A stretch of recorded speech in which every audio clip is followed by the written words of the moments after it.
de reconstruire ce beau pays. Bonjour mesdames et messieurs et bienvenue à notre première édition de l'émission vouée au développement et au changement.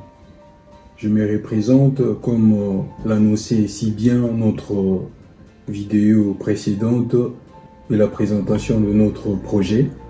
Je me nomme Mouba Moutala Christian, né à Kinshasa, en République démocratique du Congo. Ça fait plus de 10 ans au jour d'aujourd'hui que les combats ont débuté en Europe et puis partout dans le monde, aux États-Unis comme en Afrique, plus précisément en Afrique du Sud. On a assisté au boycott des concerts. Donc nos frères, nos aînés, ils se sont décidés pour dire que la musique ou d'autres activités politiques nous amenaient à la distraction. Dès lors qu'il y avait la guerre à l'est du pays, et puis plusieurs morts. Aujourd'hui, on compte plus de 10 millions de morts au niveau de l'est du pays, de la République démocratique du Congo. Mais pendant tous ces temps-là, nous, on continuait à danser, et puis on continuait à s'amuser, et puis à festoyer également. Et ils se sont dit un jour, ben tiens, et du coup, on doit arrêter tout cela. Alors pour arrêter, donc, il y a des acteurs politiques qui ont été tabassés ici en Europe.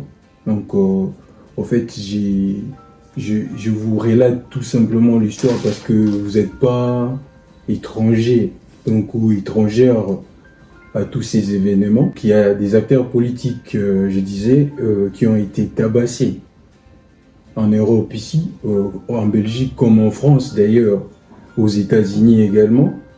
Des concerts annulés, donc parce que c'était pas admissible en quelque sorte que pendant que le gens meurt de l'autre côté, qu'on continue à festoyer ou à faire tout et n'importe quoi. Et ça a continué des années et des années, ça fait plus de 10 ans aujourd'hui. Bien que au jour d'aujourd'hui, il y a quelques concerts qui se sont déroulés avec quelques petits soucis, mais au moins on n'a pas autorisé officiellement le retour des activités dès lors que le problème persiste encore à l'est du pays. Et ça a continué, ça a continué, ça a continué. Et le problème qui nous a amené un peu à réfléchir autrement, vous savez, même dans la vie aujourd'hui, même un médecin, quand il traite son patient et que à un moment donné, le patient la maladie ne s'arrête pas ou il ne guérit pas au fait voilà, de sa maladie. Et le médecin est amené à chercher un autre traitement, au fait, disons, pour chercher une solution pour pallier aux problèmes, aux soucis de la santé de son patient. Et plus loin ici en Europe, si le médecin n'arrivait pas à trouver toujours des solutions de lui-même, il va être amené à appeler ses collaborateurs partout dans l'Europe si besoin, ou partout en France en particulier ici, pour trouver la solution due aux santé de son patient en fait. Là je vous donne un exemple parce que mon père a connu la même chose, paix à son âme. En 2013, mon père était gravement malade parce qu'il développait une masse côté droit et les médecins à Paris, ils ne trouvaient pas la solution en fait.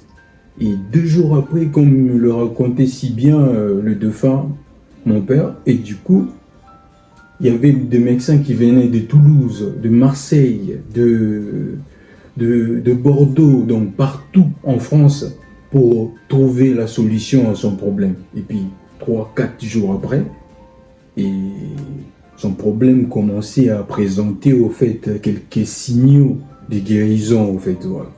Mais le problème qui a manqué à ces combats, à cette révolte, parce que c'était quelque chose qui énervait tout le monde, et c'était juste la vision et l'organisation. Je ne suis pas là pour critiquer ce qu'ils ont fait comme combat. Je respecte d'ailleurs tous ceux qui ont combattu pendant ces 10 dernières années pour justement réclamer que les choses changent au pays, plus précisément à l'est du pays de la République démocratique du Congo. Mais le problème est qu'à un moment donné du combat, il fallait se poser des bonnes questions. Peut-être après 2 ans. Et se poser des questions telles que qu'est-ce que ça a changé?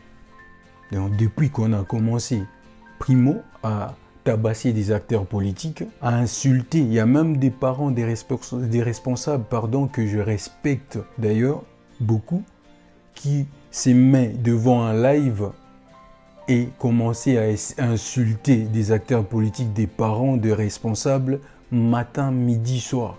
Mais des bonnes questions à se poser aujourd'hui, mes chers compatriotes, et que qu'est-ce que cela a changé à la situation de l'Est du pays, de la République démocratique du Congo, ou de la République en général? Donc la réponse est claire et nette, rien du tout, nada, au fait. Raison pour laquelle nous vous proposons, comme ces médecins qui a le souci réel de traiter son patient, ils se sont limités. Alors il s'est dit, écoute, il y a d'autres médecins à côté de moi, donc je peux me renseigner par rapport à ces cas, au fait. Nous aussi, moi, que vous voyez, je me suis présenté, Mouba Moutala Christian, et d'autres personnes que vous ne voyez pas à l'ombre derrière moi, on s'est dit, au fait, on doit faire des choses différemment. Et sur différemment, on veut dire tout simplement que tout ce qu'on reprochait, tout ce qu'ont reproché nos frères et nos aînés qui ont mené le combat pendant ces 10 dernières années, et nous, on réclame la même chose, mais sous une autre approche. C'est-à-dire, on propose également des solutions au problème. Donc, on décèle le problème, par exemple, de la sécurité, et puis on propose des solutions également dans notre programme, des solutions par rapport à ces problèmes-là.